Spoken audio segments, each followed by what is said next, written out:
देवेंद्र फडणवीसांनी नागपुरामध्ये एका मुलाखतीत दिलखुलास गप्पा मारल्या। राज ठाकरे आणि उद्धव ठाकरे हे माझे मित्र असं वक्तव्य त्यांनी यावेळी केलं।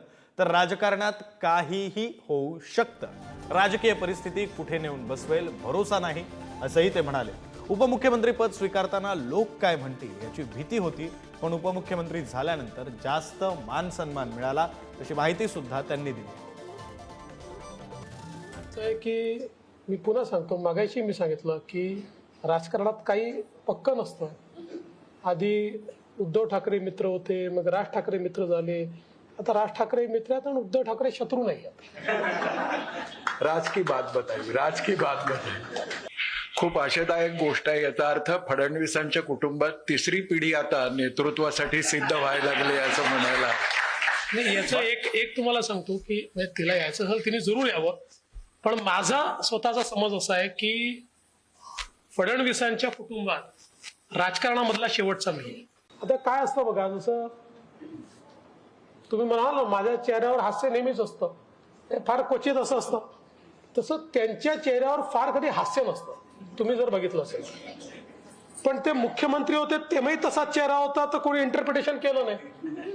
आणि उपमुख्यमंत्री झाल्यावर तसा चेहरा पाहिल्यावर बघा हसतच नाहीत, हे नाराजच आहेत असं इंटरप्रिटेशन झालं। त्यामुळे हे जे काही व्यक्तिमत्वाचं इंटरप्रिटेशन होतं हे तो काळ ती परिस्थिती अनुसार होतं, तसं ते झालं। कॅबिनेटमध्ये राहून सरकार चालवता येतं, कॅबिनेटच्या बाहेरून चालवता येत नाही। त्यामुळे आमच्या सगळ्यांचं मत आहे की तू गेलं पाहिजे।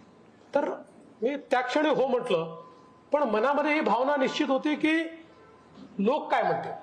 आपण अनेक वेळा लोकांचा विचार करतो तेव्हा लोक काय म्हणतील की याला किती सत्तेचा या ठिकाणी म्हणजे सत्ता पिपासू अशा प्रकारचा हा जीव आहे की कालपर्यंत मुख्यमंत्री होता, आता लगेच पुन्हा या ठिकाणी उपमुख्यमंत्री होतं। पण पक्षाने सांगितलं आणि मी ती जबाबदारी स्वीकारली आणि 2 दिवसामध्ये देशभरातल्या कार्यकर्त्यांनी आणि नेत्यांनी ज्या प्रकारे मला संदेश केले, फोन केले, माझ्याशी बोलले, मी आज हे सांगू शकतो की मुख्यमंत्री झालो असतो तर जेवढा मान सन्मान मिळाला नसता त्यापेक्षा जास्त मान सन्मान उपमुख्यमंत्री झाल्यावर।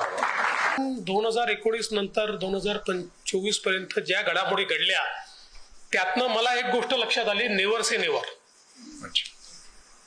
म्हणजे कुठलीही गोष्ट होणार नाही असं समजून कधी चालायचंच नाही। काही होऊ शकतं, म्हणजे झालं पाहिजे असं नाहीये, पण काही होऊ शकतं। उद्धव ठाकरे तिकडे जातात, अजित पवार इकडे येतात, काय राजकारणात काही होऊ शकतं। असं व्हावं असं बिलकुल नाही, किंवा ते होणंही काही फार चांगलं आहे या मताचं मी नाही। पण आता शेवटी राजकारणामध्ये हे लक्षात ठेवलं पाहिजे की खूप ठामपणे असं होणारच नाही असं ज्यावेळेस आपण म्हणतो त्यावेळेस राजकीय परिस्थिती तुम्हाला कुठे नेऊन बसवेल याचा काही भरोसा नसतो।